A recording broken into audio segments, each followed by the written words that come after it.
Welcome to Biotech classes. This is a lecture 3. In previous lecture we have left here heterotrophic nutrition.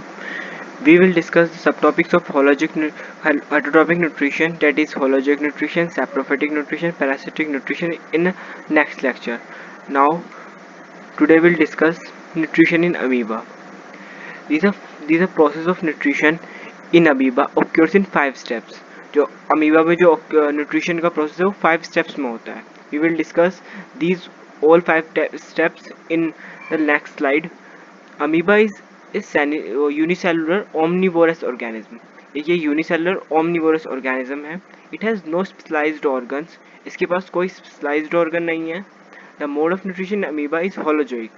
ये जो इसमें nutrition का mode होता है holozoic nutrition होता है. इसमें मींस जो कॉम्प्लेक्स फूड है वो स्मॉल पार्टिकल्स में ब्रेक डाउन हो जाता है. मींस ये इतने फाइन होते हैं कि सोल्यूबल हो जाते हैं. Injection step first. पहले फर्स्ट स्टेप है injection. Amoeba engulf its food. अब अमीबा जो है वो अपने फूड को एंगल्फ करता है. पहले तो फूड पार्टिकल आया, इसकी सेल मेम्ब्रेन ने सेंस किया और ये फिंगर लाइक प्रोजेक्शन बन जाती है. इसे सूडोपोडिया बोलते हैं. सूडोपोडिया बोलते हैं. इसका एंगल्फ कर लेता है, घेर लेता है और अपने अंदर ले लेता है. फर्स्ट ऑफ ऑल ऐसा था, फिर उसके बाद ऐसा हो गया. मतलब कि ये फिंगर लाइक पोजीशन बनी और अमीबा ने इसे एंगल्फ कर लिया, मतलब घेर लिया. अब इसे लैंग्वेज में पढ़ते हैं. Amoeba engulf its food with the help of 2 pseudopodia. ये पेयर में होते हैं. when the food comes in contact with its cell membrane. जब फूड उसकी सेल मेम्ब्रेन की कांटेक्ट में आता है.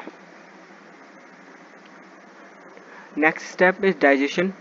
Digestion in amoeba take place by the food vacuole. It breaks the food into small soluble particles with the help of enzymes present in it.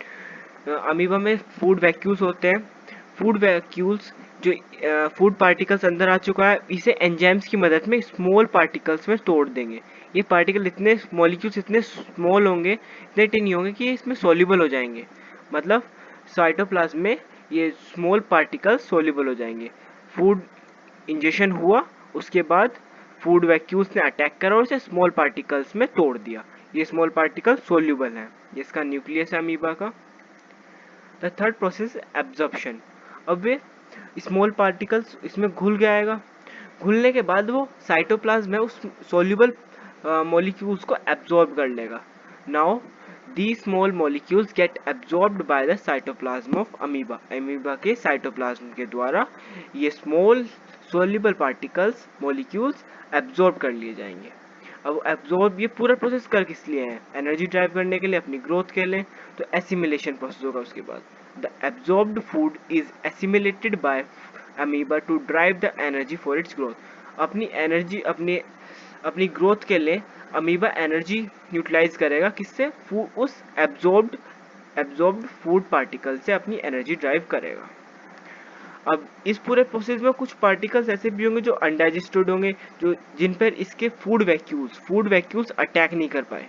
मतलब कि जो इसके फूड वैक्यूल्स इतने पावरफुल नहीं कि उसको अटैक करके उसका यूटिलाइजेशन कर सकें. तो अनडाइजेस्टेड फूड भी होगा. अनडाइजेस्टेड फूड को एक्सेल भी करना है. तो लास्ट प्रोसेस है egestion. The undigested food material is removed by cell membrane which ruptured suddenly at any place. कहीं से भी जो सेल मेम्ब्रेन है वो रैप्चर हो सकती है. And eliminates out the undigested food.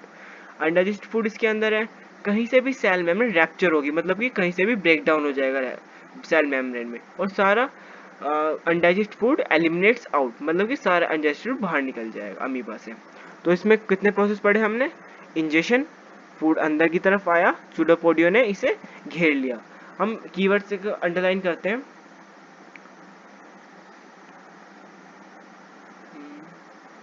Highlight. Amoeba engulf food with the help of 2 pseudopodia. Injection में engulf food with the help of 2 pseudopodia इनकी मदद से इसने engulf कर लिया.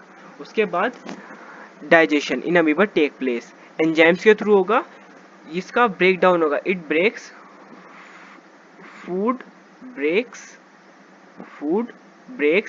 Food molecules small soluble particle, ये जरूर लिखना जरूरी है, स्मॉल सोल्यूबल पार्टिकल, जो पार्टिकल्स टूटे हुए इतने फाइन है कि सोल्यूबल हो सकते हैं। फिर now these small get absorbed, molecules get absorbed, उसके बाद एसिमिलेशन, इसमें लिखेंगे amoeba assimilate to drive energy, अपनी एनर्जी के लिए उस एसिमिलेशन करेगा, मतलब कि उस फूड वैक्यूल्स को, वो जो फूड वैक्यूल्स का यूटिलाइज करके एनर्जी लेगा, उससे फिर अपनी ग्रोथ करेगा। Digestion, moved undigested food material removed, कैसे होगा removed? Ruptured suddenly cell membrane जो है ruptured suddenly at any place, कहीं से ruptured, and eliminates out undigested food. Now thanks for watching our video. For continuous lectures, please subscribe our channel.